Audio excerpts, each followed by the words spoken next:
Hey guys! As you can see, I make tip videos about Paladins. In this tip video, I give you some helpful tips to help you win more ranked games and get in a higher rank. Let's get right into the tips. Tip number 1. Zoning.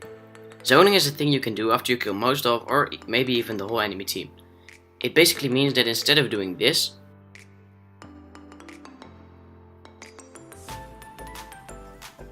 you can do this. The first example I showed you involves a team which is just standing on point, waiting for the enemy to respawn and get back to the point.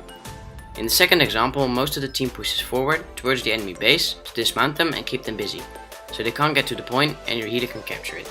A few things to keep in mind while zoning are: is your team zoning with you? Because zoning alone is not very handy, because you'll probably get killed. If your team's not zoning with you, then don't zone too far forward and stay a little bit close to your team, so they can help you while they're standing on point. Also, if your healer is standing on point and the rest of the team is zoning, keep an eye on the healer, because there might have been a sneaky flank like Sky, who got past you and your team and is now killing the healer who's alone on point. Tip number 2. Pick what your team needs. Let's say for example you're playing competitive and you have a last pick. Your team already has a Victor, who's a DPS, Maeve, who's a flank, and Makoa, who's a frontline. You also have Fernando, he's also a frontline. What would you pick? A. Androxus, who's a flank, B. Tyra, who's a DPS, or C. Janos, who's a healer. If you picked C, you're a very smart person. If you picked anything else, well, I don't know, just watch the video. The reason why you should have gone for C is because, as some of you might have noticed, all the other options were not needed for your team. Only thing that your team really needed was a healer, because you didn't have one. To make sure you don't pick anything really bad, I give you one single rule to base your team composition on. Since Paladins has 4 classes, your team should consist of at least one champion from each class. The most common team composition is double tank, 1 flank, 1 DPS, and 1 healer. This is a great place to start. As you become better at the game, you can start to experiment with other team compositions, but this is only advised if you're an experienced player.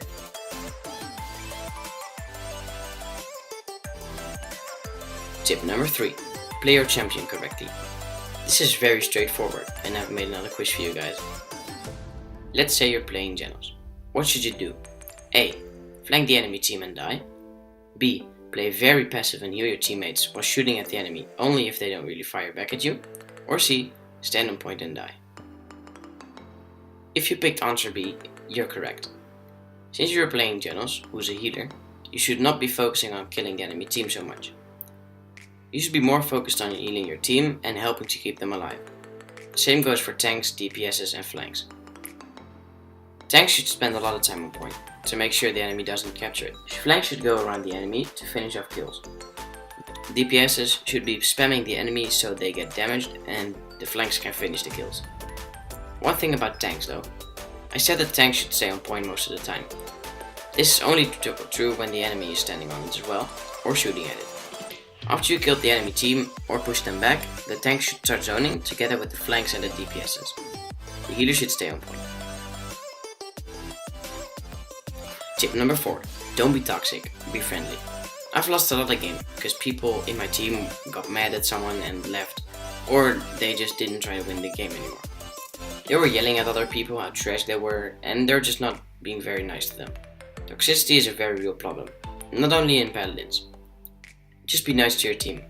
Give them compliments and stuff, and they will hopefully carry you and let you win the game.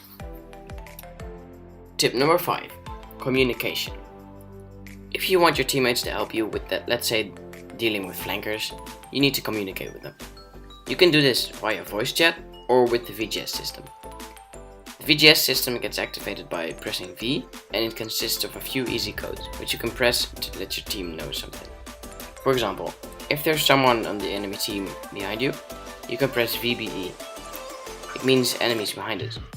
If you want your team to flank right or left with you, press VA plus either 1 or 3, 1 for left and 3 for right.